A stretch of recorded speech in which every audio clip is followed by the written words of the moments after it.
Enlightened World Network. And today's topic is the tyranny of perfection. So I think it'll be an interesting conversation.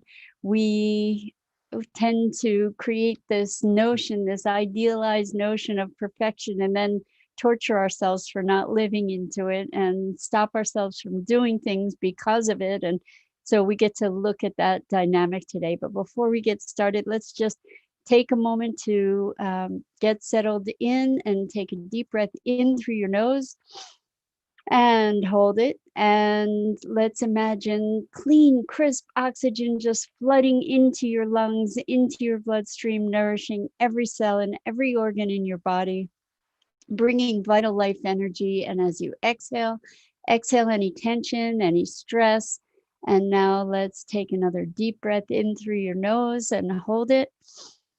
This time, imagine brilliant, bright light lighting you up, energizing and invigorating and bringing light into every nook and cranny and every portion of your being. And as you exhale, exhale any remaining stress and tension. Now let's just gently press our palms together, really softly rub our fingers against our palms.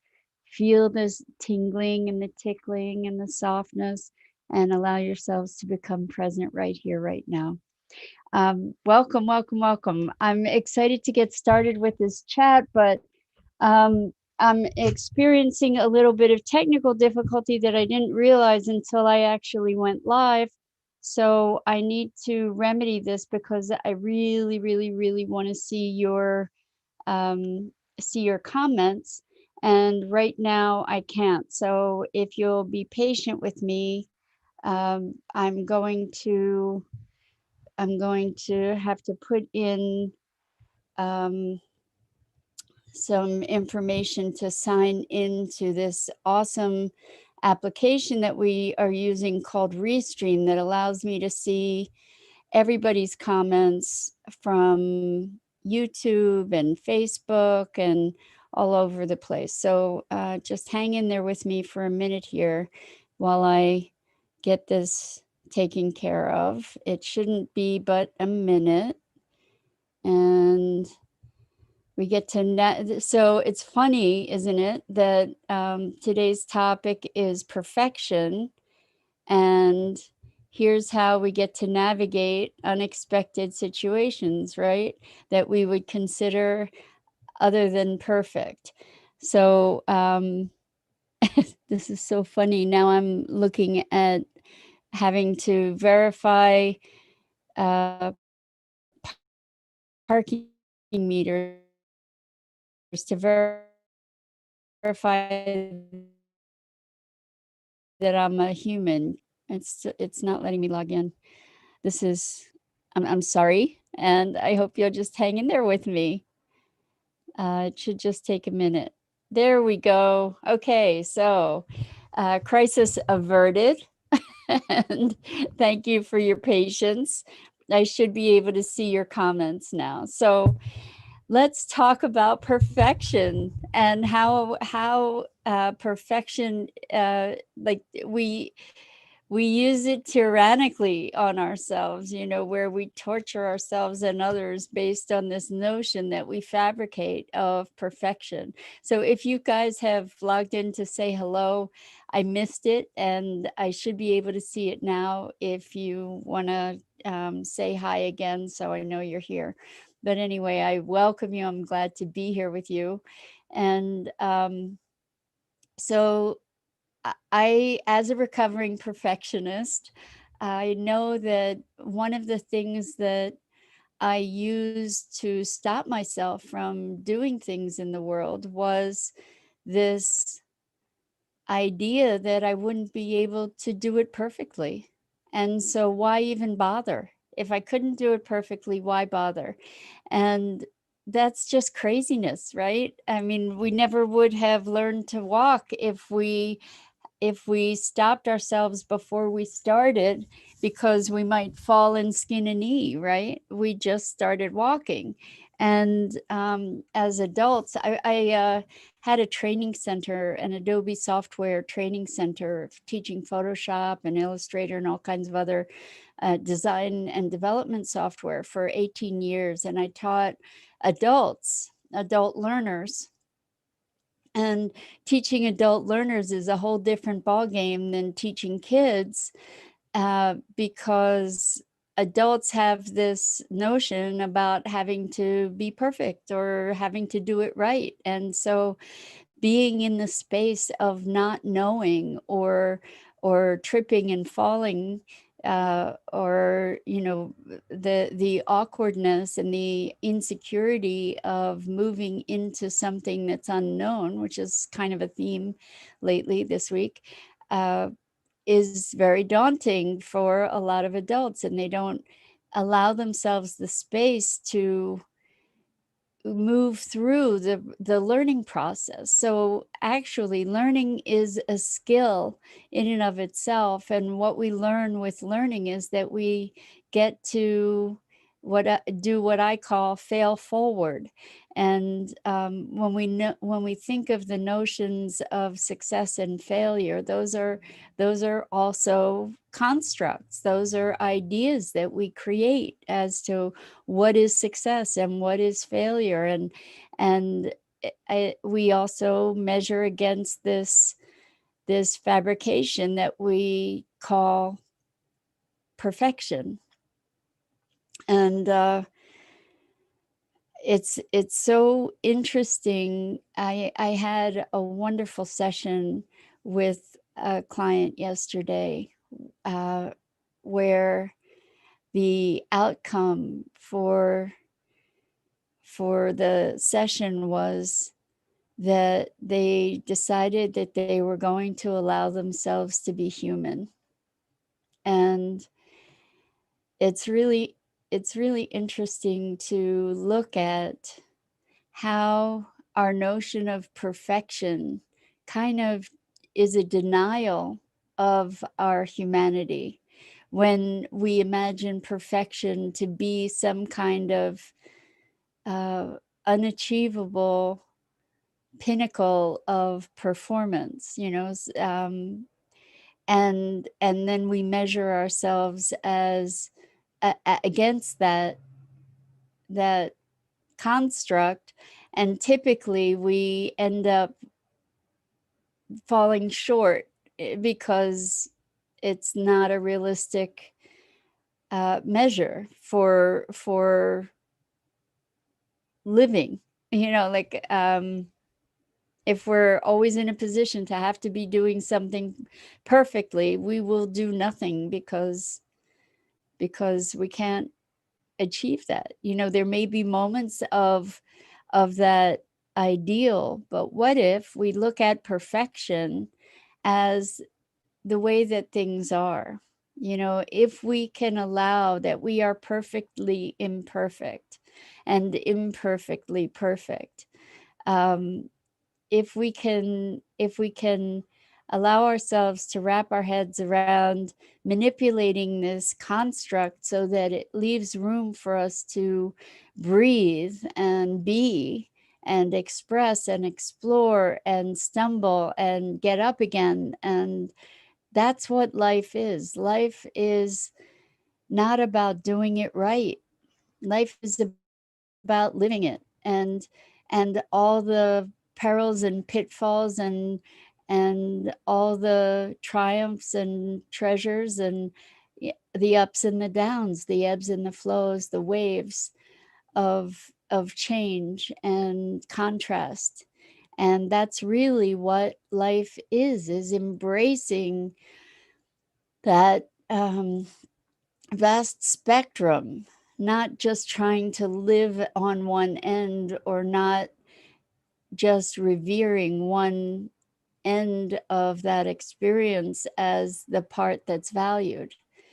And so many of us go through times of deep struggle and pain and suffering and hardship. And what if that too is perfect and part of the perfection of life, where we have the gift of this vast range of experience, and the judgments that we impose are constructs that we are imposing.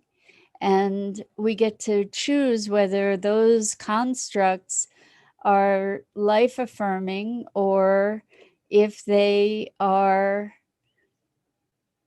serving to limit and constrict our possibility. So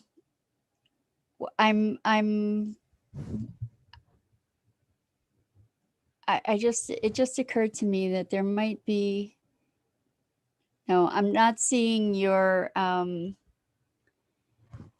comments, so I'm wondering if you're out there. So if you're out there, please just, because I had some technical difficulties this morning. So if you're out there, please just chime in and say hey. So I know I've got things properly on board here. Anyway, speaking about this idea of perfection, what happened? Thank you, Judy. Judy, hi. Wow, it's been forever. How awesome to have you here. I hope you're well. It's so cool to be doing these conversations, having these connections with you guys, and then having people in my life from the past popping in. I was talking earlier about having the training center, and I know Judy from when I was doing Adobe training. So how wonderful to be sharing this morning with you. Really cool. So we're talking about perfection, and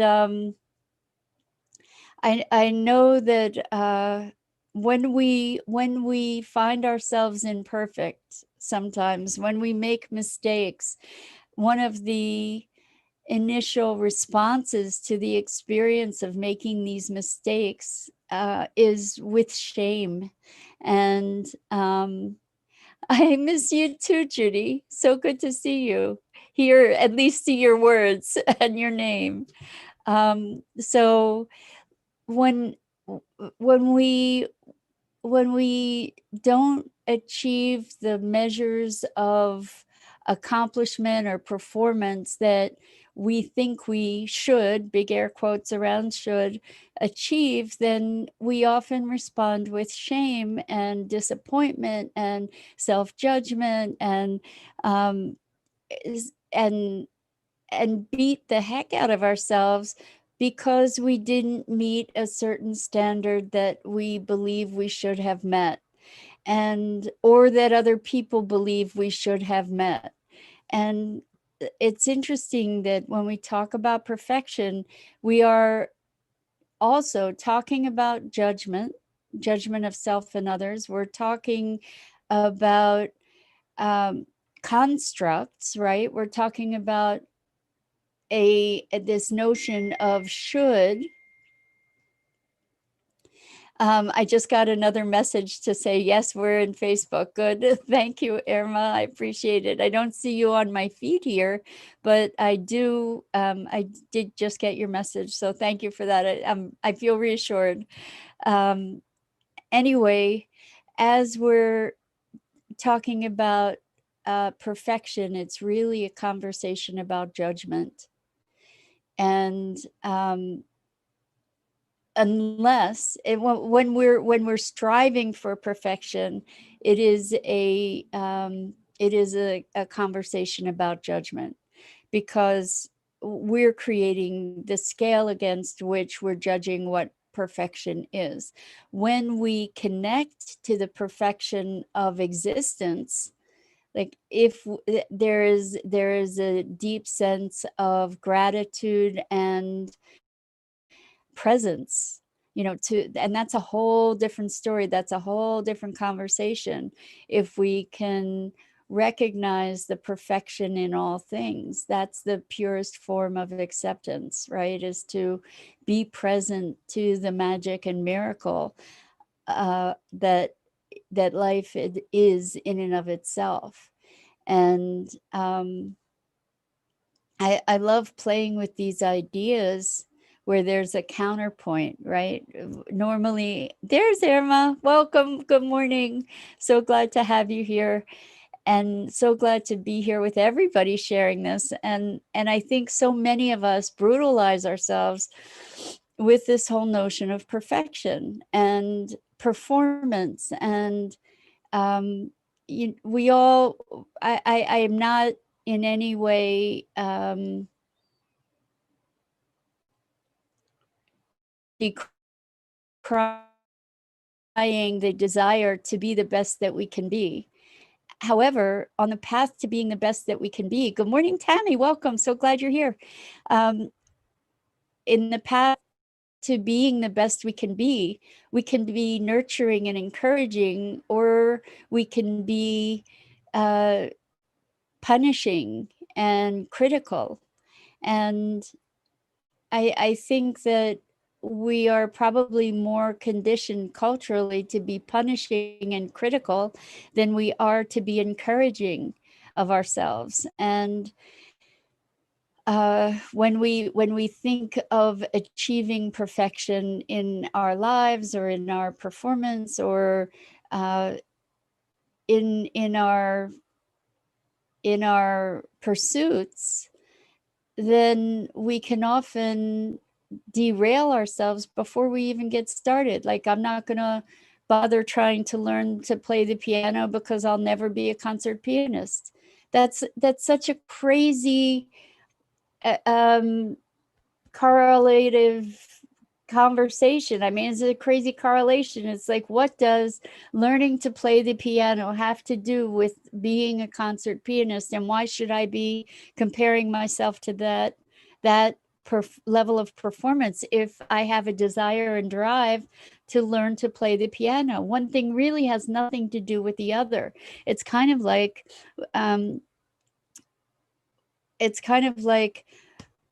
my vision and my dreams for my life have nothing at all to do with what you believe about my dreams and my visions for my life. My dreams and my visions for my life are mine, and it has nothing to do with your opinion of it. Like, unless I make it so, unless I say, well, I'm not going to do that because you might think this or that or the other thing of me. And that's equally crazy, isn't it? To be saying, well, I'm not going to go try to ski because I'm not ever going to be an Olympian. Who cares if you're going to be an Olympian? If you desire to learn how to ski, go learn how to ski. It doesn't mean you have to be the best. It means what the difference is, and this goes back to another conversation that we've had a bunch of times, is we get to move from inspiration. We get to value ourselves because we are innately worthy, not because we do or perform outwardly in a particular way. We are innately worthy.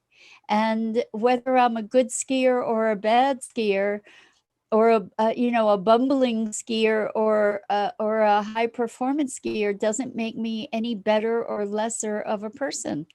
So Irma says, how can I see being better, dropping the specialization I preconceived about where I should go so I can feel I'm being better? So I'm thinking what you're saying is, how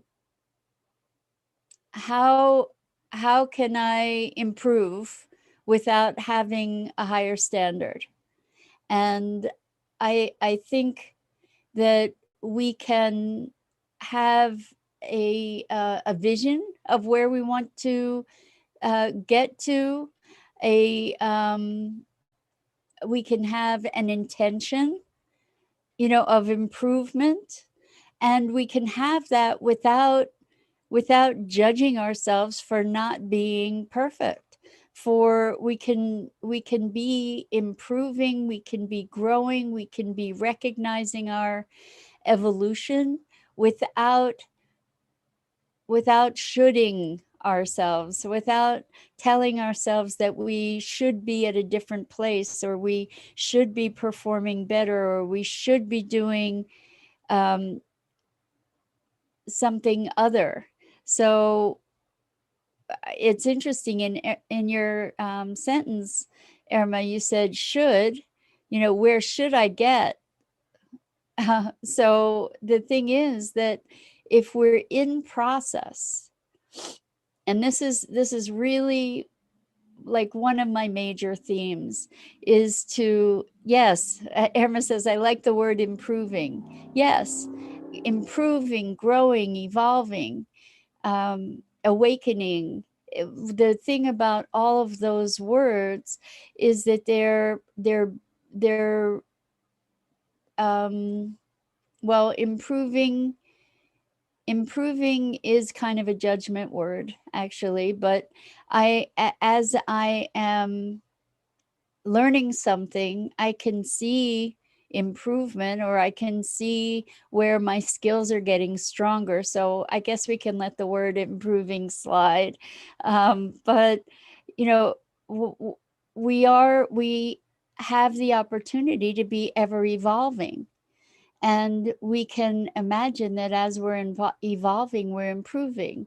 Now, we may have moments where along our path of improvement, the path of improvement or growth or learning or evolution is not an evenly growing path. It's not necessarily a path where it's always one step forward or two steps forward. Sometimes there are steps backward, and that's part of that process. That's part of the process of improvement. It's like, well, today I was able to practice on the piano, and I actually got through, and I didn't make any errors in my exercises. And then tomorrow maybe I make several errors. Does that mean that I'm not still improving? Not necessarily.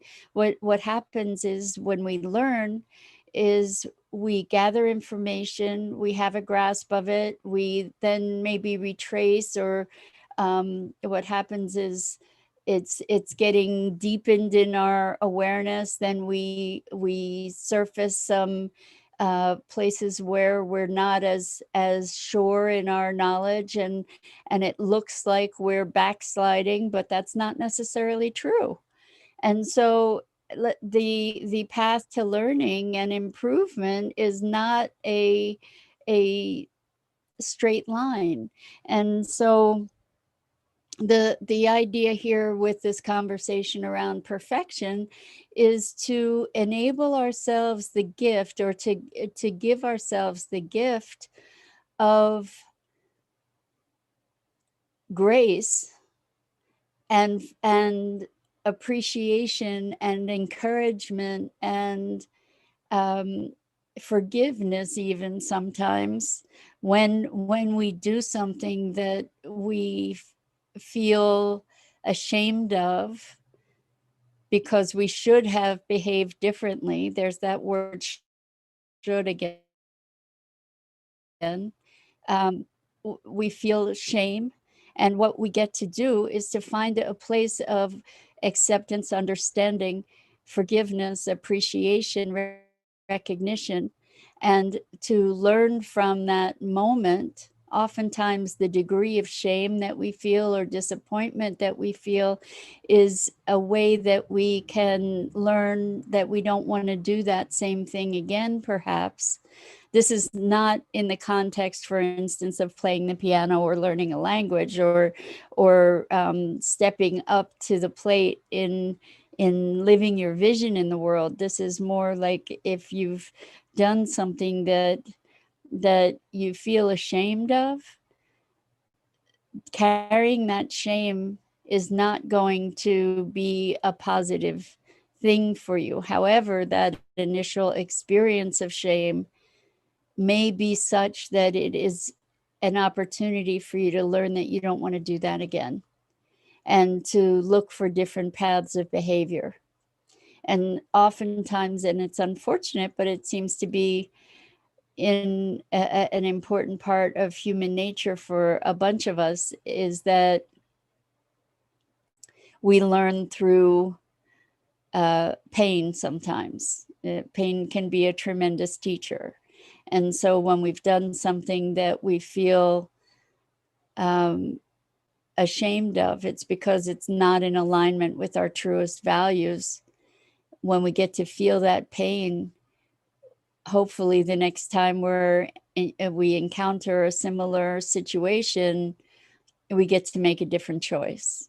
And so when we slide back, quote unquote, and we have one of these experiences where we make a choice that we aren't proud of, are we actually sliding back, or are we learning? Because maybe the next opportunity is going to be one that's even more important to have had that lesson. And so we have that lesson to carry us into the next moment. So again, circling back around, we can use that example to find acceptance of life as it evolves and as we evolve within it and as an expression of it. And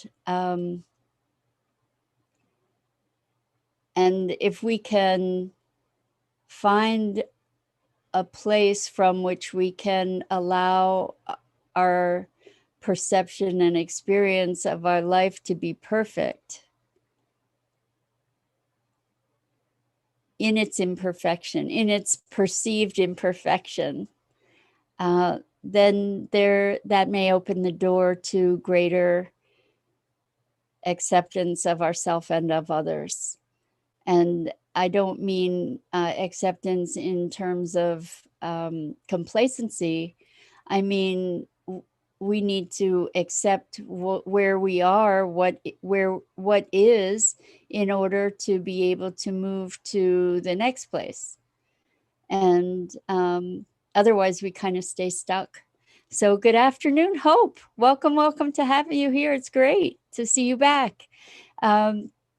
We're wrestling with this notion of perfection and allowing for the perfectly imperfect and the imperfect perfection of life and our lives and our expression in our lives. And the intention here is to release ourselves from this notion of perfection that we use to limit ourselves and to stop ourselves from our fullest expression. And this whole notion of perfection we've talked about this week, about following our dreams, and this notion of perfection is something that people use not to follow their dreams sometimes. And that's one of the reasons that we're talking about it today, and how people use that notion to not follow their dreams is to say, well, I want to paint, and I'm not going to let myself paint because I'm too old, or I'm not creative, or because I'll never be a good painter, so I'm not even going to allow myself to play. Craziness, the things that we tell ourselves. If you have a desire to paint, paint and play and be there for the experience of painting. And as I was saying earlier, this is something that is one of my main things, is to come from the beingness rather than the outcome, right? So process rather than product. I want to paint because I feel like it would be fun to push color around with a brush or with my fingers or with a palette knife or something. So I want to paint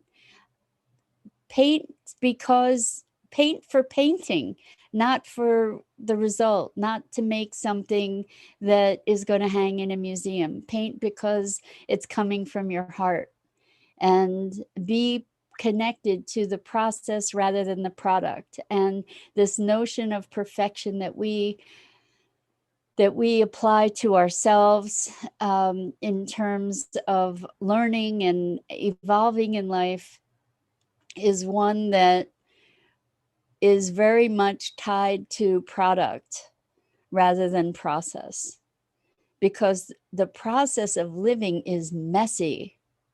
It's messy to go through the highs and lows and ups and downs and tragedies and triumphs that we experience in life. It's messy, and it doesn't have anything to do with the notion that we most often hold about perfection. You know, we look at other people and say, oh, they have the perfect life. Well, you don't know what somebody else's life is. You don't know what their life is on the inside. You don't know what they're thinking. You don't know what their angels and demons are, you know?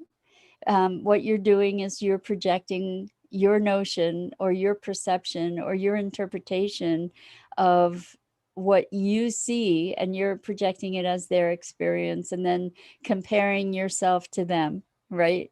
To this imagining. And good morning, Tammy Martin. We have Tammy Fisk and Tammy Martin. It's the TNT uh, crew back again. It's great to have you guys both here. And it's so wonderful to be just sharing this time with everybody. I think this perfection conversation, it does tie into opening up your dreams, because when you allow yourselves to fail, what does failure mean? There's I for years and years and years I had an identity as a failure.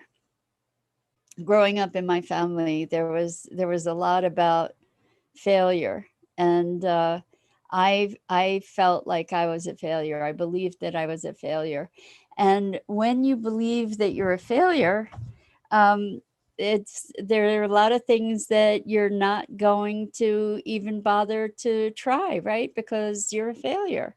Why would you even? I mean, of course you're going to fail.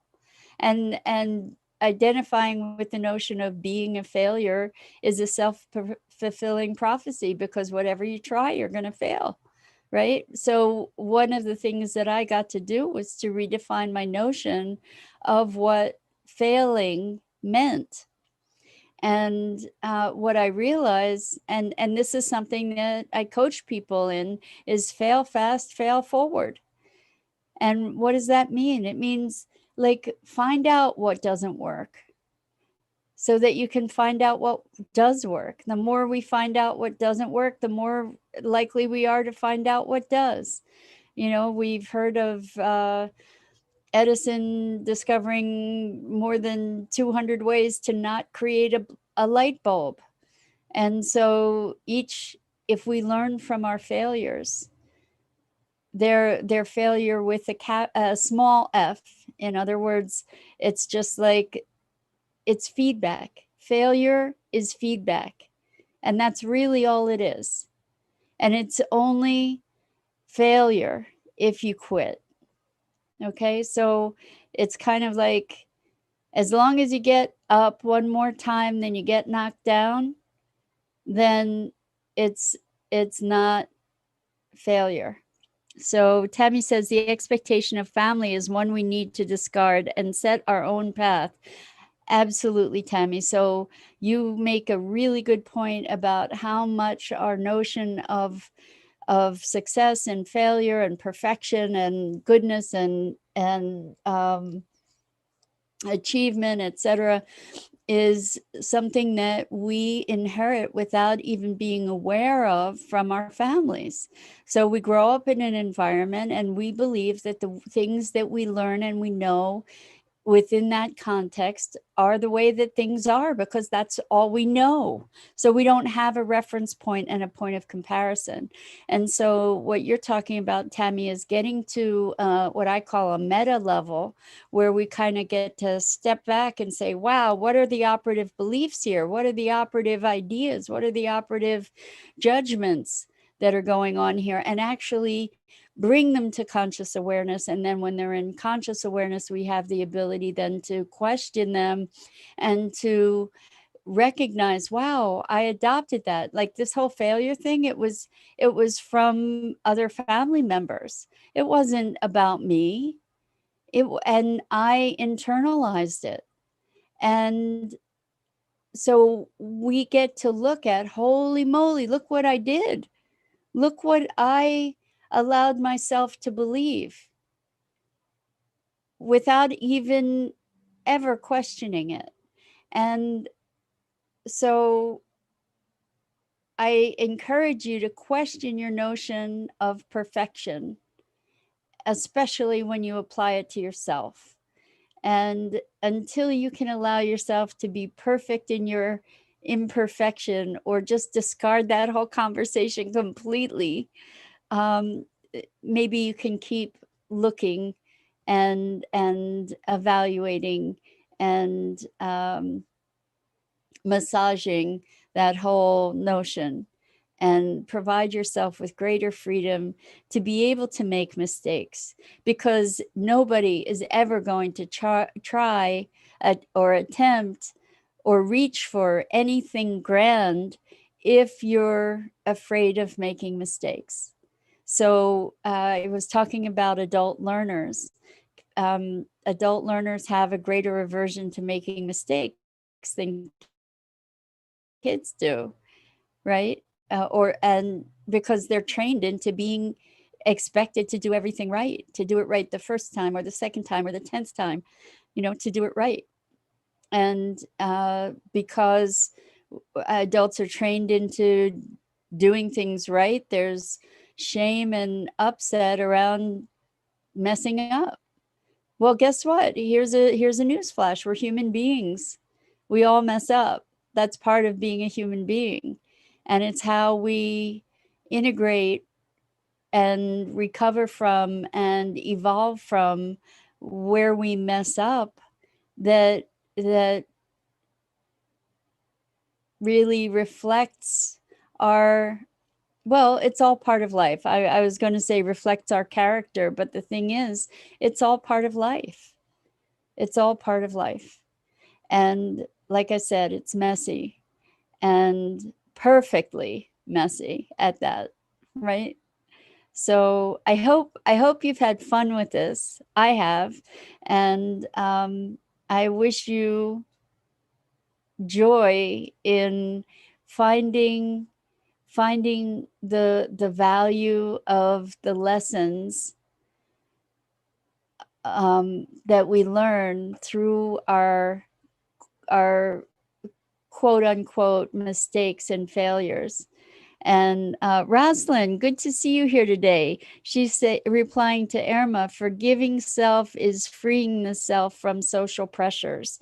Yes. So, and we'll see, the thing is too, the social pressures are only pressures when we internalize it, regardless of people saying stuff.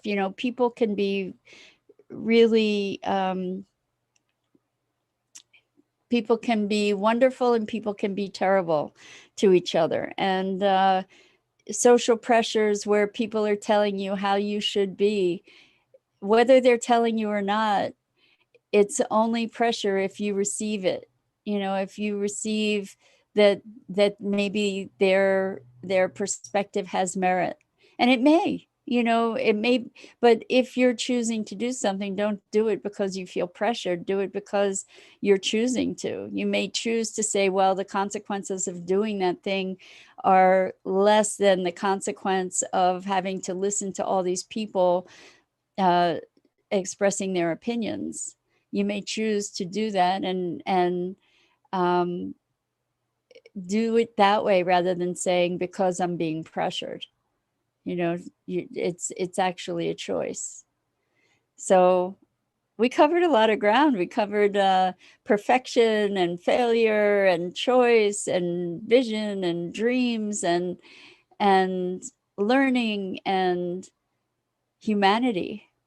So the beauty of the conversation that spurred this whole thing on from yesterday is that this person made the beautiful and freeing and life affirming movement from this impossible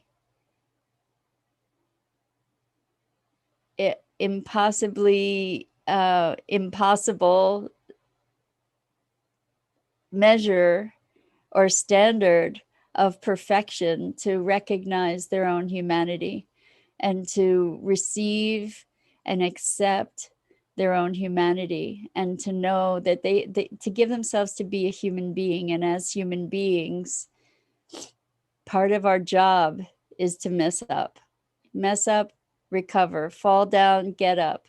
That's part of, and a very important part of life, and developing wisdom and having courage and developing the strength and resilience. And it is part of this rich tapestry of life. And on that note, I'm going to just say how much I love you and how much I appreciate you being here with me. And I'm Mira Rubin. This is the Core Connection. And I show up here on the Enlightened World Network Facebook page every weekday morning at 9 a.m. Eastern Time. And I encourage you to check out the other awesome programming on the Enlightened World Network Facebook page. And I wish you a wonderful, wonderfully imperfect and perfectly magical weekend.